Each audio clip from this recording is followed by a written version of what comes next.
Today, I'm going to show you how to remove the off-white zip tie.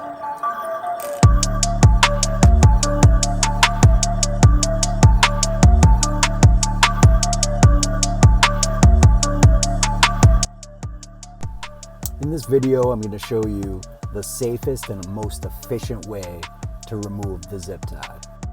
What you're going to need is an X-Acto blade, a nice sharp X-Acto blade. Be cautioned when using the blade.